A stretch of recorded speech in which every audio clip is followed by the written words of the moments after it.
Ya, saya tercatat sebagai salah satu tenaga honorer yang bisa berpelancong dari negara satu ke negara lain. Nah, itulah makanya saya bisa keliling negara, keliling dunia ya malah. Dan negara pertama kali yang saya injakan kaki itu adalah negara Portugal, tepatnya saya tiba di Lisboa. Assalamualaikum warahmatullahi wabarakatuh. Welcome back to my channel. Dan sekarang kita berada di Masjid Syahrir Fatimah. Dan kita akan bertemu bersama narasumber kita, yaitu ex honorer yang pernah keliling dunia. So, check it out.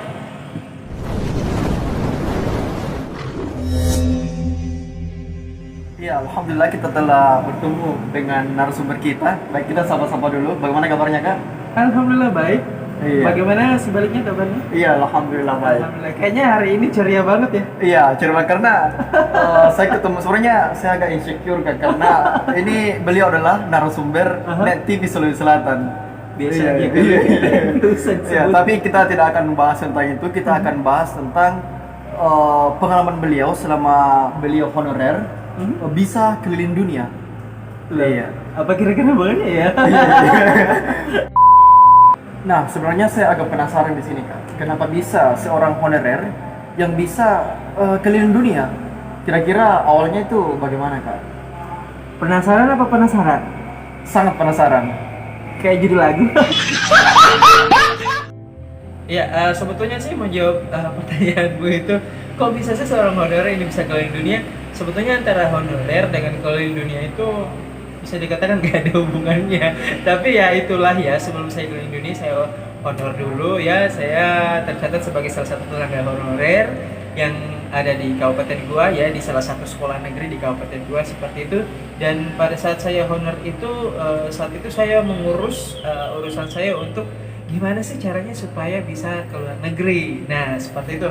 Alhamdulillah bukan cuma ke luar negeri, tapi bisa dikatakan keliling dunia seperti itu. Jadi bukan cuma 1, 2, 3 negara, tapi alhamdulillah banyak banget. Dan alhamdulillah gimana ya cara menghitungnya, saya udah lupa berapa, tapi yang pasti pengalaman itu sebetulnya ini mulai dari waktu saya kecil. Waktu kecil saya berangan-angan pengen ke luar negeri, bahkan keliling dunia. Gimana sih caranya, gimana rasanya seperti itu bisa sampai ke luar negeri atau bahkan keliling dunia. Dan alhamdulillah sudah terjawab sekitar tahun 2019 sampai 2000 memasuki 2021, jadi sekitar 2 tahun seperti itu. Tahun 2018 ya sampai tahun 2020 seperti itu, jadi sekitar 2 tahun saya keliling dunia. Dan tentunya waktu saya keliling dunia itu ada begitu banyak hal-hal yang saya dapatkan di luar sana, termasuk pertemanan, kebudayaan, terus dapat meningkatkan bahasa juga, dan punya kesempatan untuk menginjakan kaki di berbagai kota di seluruh dunia seperti itu. Masya Allah, sangat luar biasa. Berarti sudah lebih dari 2 tahun.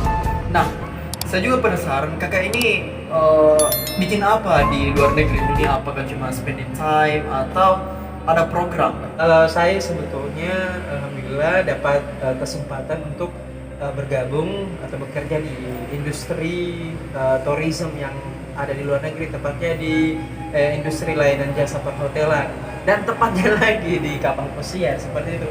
Jadi alhamdulillah selama di luar negeri itu saya kerja di perhotelan, tepatnya di kapal pesiar, bisa berpelancong dari negara satu ke negara lain. Nah itulah makanya saya bisa keliling negara, keliling dunia ya malah. Dan negara pertama kali yang saya injakan kaki itu adalah negara Portugal, tepatnya saya tiba di Lisboa saat itu.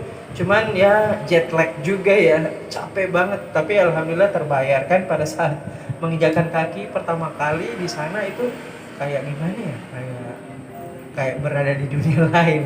Maksudnya enggak apa ya, kayak masih mikir ini saya ada di mana ya, kok beda banget ya. Tapi semuanya campur aduk, perasaannya senang, rasanya aneh, nggak bisa dijelasin dengan kata-kata. Ada kayak rindu juga sama keluarga dan sebagainya, pokoknya campur aduk. Dan pengalaman saat itu memang nggak bisa terlupakan karena salah satu unforgettable moment in my life seperti itu. Dan Beruntung saya ketemu sama teman-teman dari Asia juga, jadi sedikit banyaknya bisa berkomunikasi dan bisa ke tujuan selanjutnya untuk naik ke kapal tersebut untuk bisa bekerja seperti itu. Wow, sangat luar biasa ya Kak. Ya, saya dengar juga bahwasanya Kak Dias ini seorang duta wisata.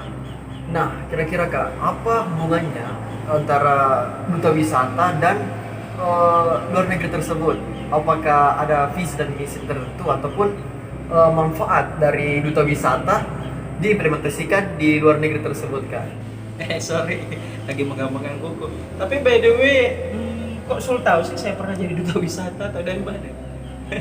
Iya, alhamdulillah pernah jadi duta wisata di Makassar, di Goa, di Takalar, Sulawesi Selatan, pernah juga jadi duta pemuda. Dan apa ya, alhamdulillah, ya saya selalu mengawali dengan kata alhamdulillah Sul ya. Tapi waktu di luar negeri itu memang apa yang saya dapatkan selama jadi duta wisata itu terimplementasikan, karena di duta wisata itu kita diajarkan untuk hospitality, bagaimana kemudian kita mentreatment orang, bagaimana menghadapi orang, bagaimana kita melayani orang seperti itu, dan ilmu-ilmu yang ada di sini itu diterapkan, saya terapkan di sana.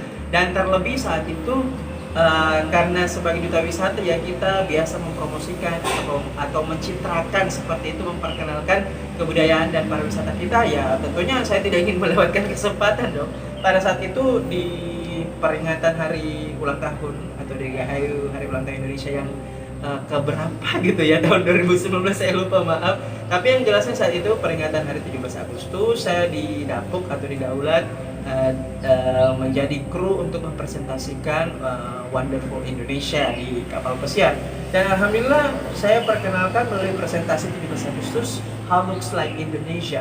Jadi saya jelaskan seperti apa geografinya, demografinya, ya keadaan penduduk maksudnya, terus terletak di Asia apa, kemudian dari Sabang sampai Merauke, komposisi suku, kebudayaan, tempat wisata, pokoknya banyak banget. Saya jelaskan keragaman ya, diversity of Indonesia, dari pulau ke pulau, misalnya dari Sumatera, saya jelaskan Danau Toba, kemudian Pulau Jawa ya, jadi Prambanan, Borobudur, Bali, di Sulawesi saya jelaskan Toraja, Tongkonan, Balongkoa, di Papua, Raja Ampat, Kalimantan, Pasar Terapung dan sebagainya. Pokoknya saat itu ya bisa dibilang bangga banget ya, karena itu baru pertama kali dalam sejarah bahwa ada presentasi Wonderful Indonesia, How Looks Like Indonesia seperti itu. Jadi saya jelaskan kepada teman-teman di sana dan mereka sangat tertarik berkunjung ke Indonesia karena begitu beragamnya. Karena selama ini Indonesia itu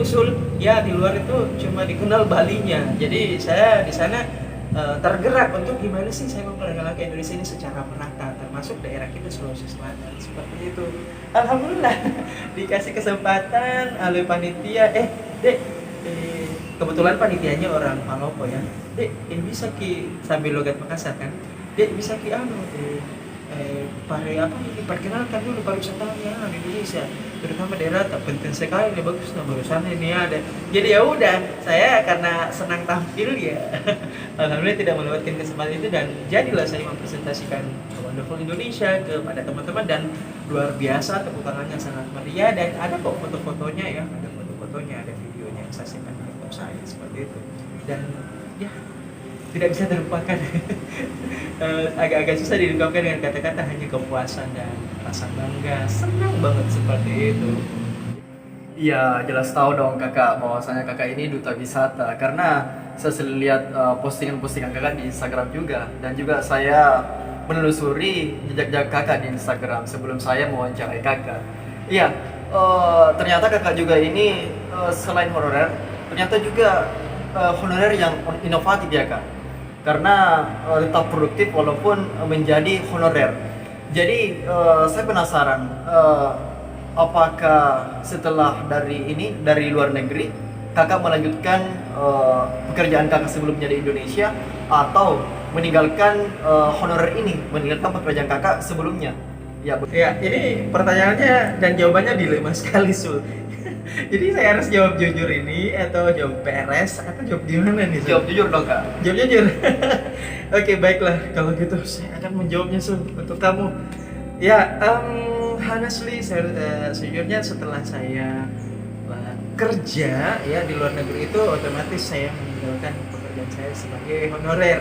Nah, sebelum saya berangkat itu saya masih kerja. Nah, saya tercatat terakhir itu pada saat 1 hari sebelum berangkat. Nah, itu saya masih bekerja sebagai honorer. Tapi pada saat saya keluar negeri otomatis saya putus ya, dan sampai hari ini saya juga off dari pekerjaan saya sebagai tenaga honorer. Saya bukan tidak cinta, saya sangat cinta, saya sangat suka mengajar seperti itu.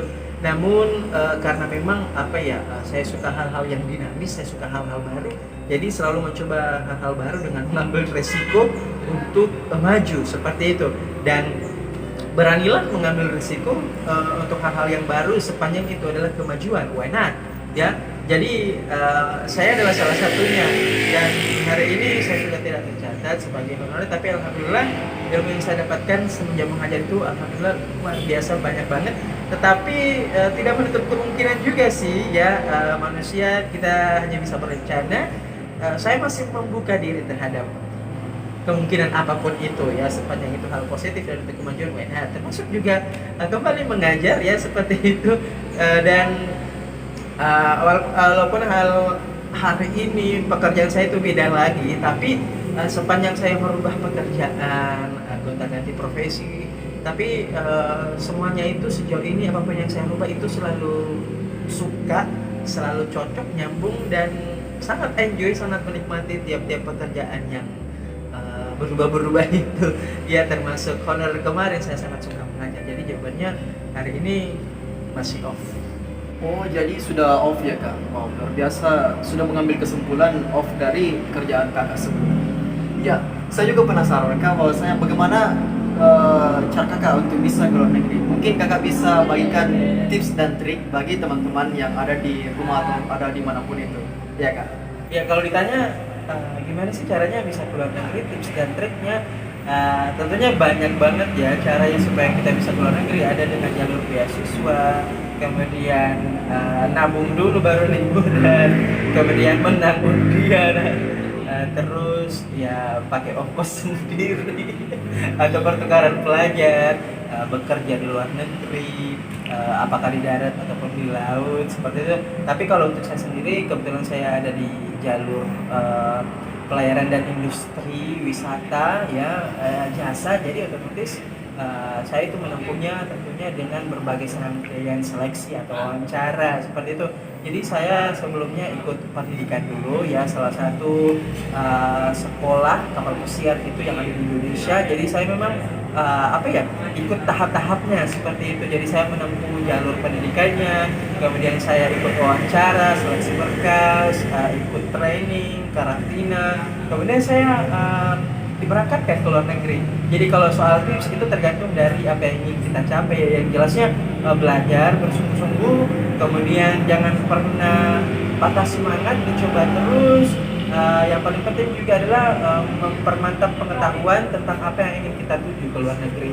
Jadi selalu update informasi, perbanyak jaringan informasi baik itu online ataupun offline, perbanyak teman yang berhubungan dengan apa yang ingin kita tuju seperti itu. Jadi menjaga seperti itu. Sampai yang bersungguh-sungguh ya pasti akan diwujudkan, pasti akan kesampaian kok.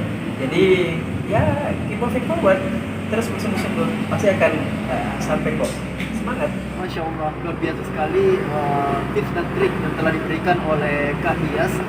Jadi satu lagi kak, terakhir, mungkin kakak bisa berikan sepatah kata dan juga harapan apa yang akan diberikan kakak untuk masa depan bangsa Indonesia ya, agar bisa mengikuti jejak ya dari Kak Hias ini. Tadi pertanyaanmu adalah harapan-harapan ya.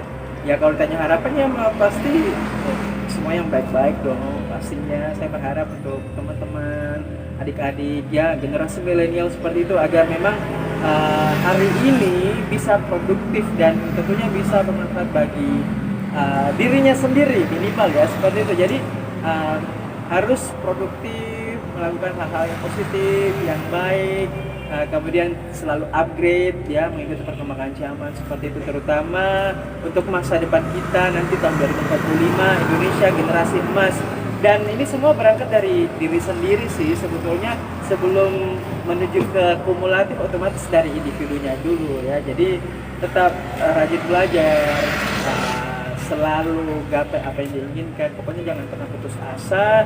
Jadilah orang-orang yang sedikit di antara kebanyakan yang punya signature yang kuat ya, yang punya personal branding yang kuat. Ya gimana caranya ya, itu PR kita ya, gimana kita bisa mampu membanggakan diri sendiri minimal, kemudian membanggakan orang tua, nusa dan bangsa seperti itu. Dan untuk kalau bisa keluar negeri ya jangan bosan-bosan, berusaha cari beasiswa ataupun kerja juga boleh seperti saya.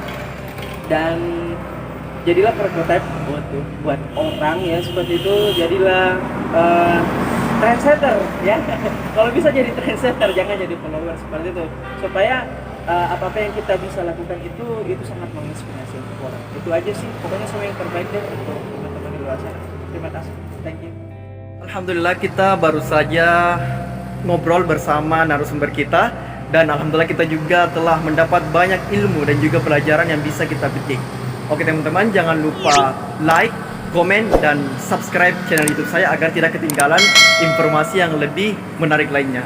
Oke, see you in the next video.